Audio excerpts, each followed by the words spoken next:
ये लोग कभी भी उन निर्दोष हिंदुओं के बारे में कभी दो शब्द नहीं कहे। लोग सौहार्द की बात करते हैं, शर्म नहीं आती है, शर्म नहीं आती है इन लोगों को सौहार्द के बारे में चर्चा करने की। 1978 से जो मंदिर आज निकल रहा है, 1978 से इन लोगों ने कभी खोलने नहीं दिया उस मंदिर को। याद रखना, जिसने पत्थरबाजी की होगी, जिसने माहौल खराब किया होगा, उसमें एक भी बचने वाला भी नहीं है, एक भी नहीं बचेगा। कि सूर्य को, चांद को और सत्य को बहुत देर तक छुपा कोई नहीं सकता है, और सत्य जरूर सामने आएगा। और उसी सत्य के बारे में कहा जा रहा है। नेता प्रतिपक्ष कह रहे थे कि वहां की स्थिति ऐसी है कि अगर मंदिर आ भी जाएगा, मंदिर बन जाएगा। मैं कहता हूं, तो बाबरनामा भी कहता है कि हर मंदिर को तोड़ करके एक ढांचा खड़ा किया गया।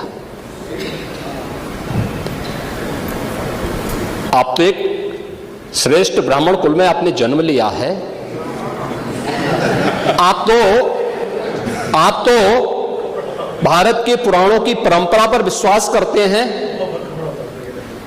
हमारा पुराण भी इस बात को कहता है कि भगवान विष्णु, श्री हरि विष्णु का 10वां अवतार संबल में ही होगा, उसी संबल में होगा।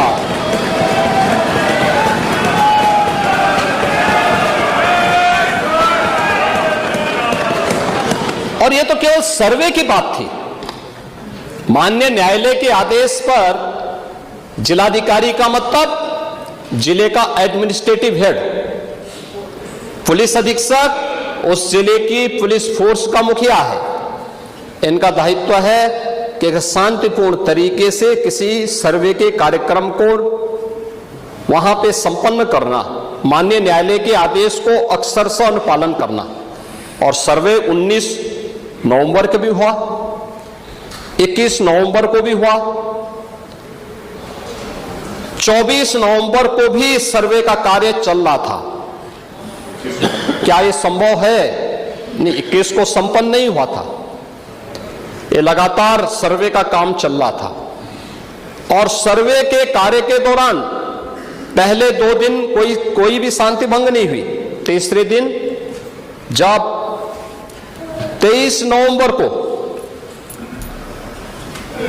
जुमे की नमाज के पहले और जुमे की नमाज के दौरान जिस प्रकार की तकरीरें दी गईं,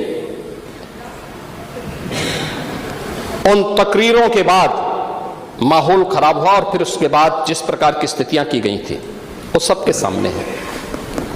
और इसलिए मैं कह रहा हूं, हमारी सरकार ने तो पहले ही कहा कि हम जुडिशियल कमीशन बनाएंगे। ये एक्ट के अंतर्गत ही कमीशन बना हुआ है।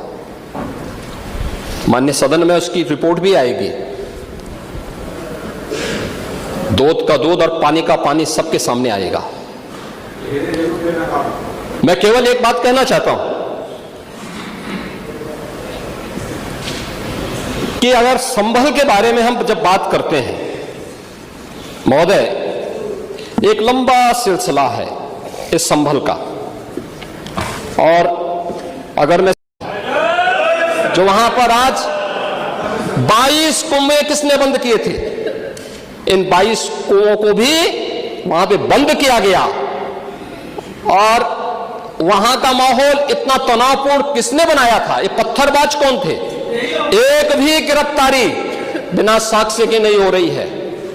और याद रखना, जिसने पत्थरबाजी की होगी, जिसने माहौल खराब किया होगा, उसमें एक भी बचने वाला भी नहीं है, एक भी नहीं बचेगा।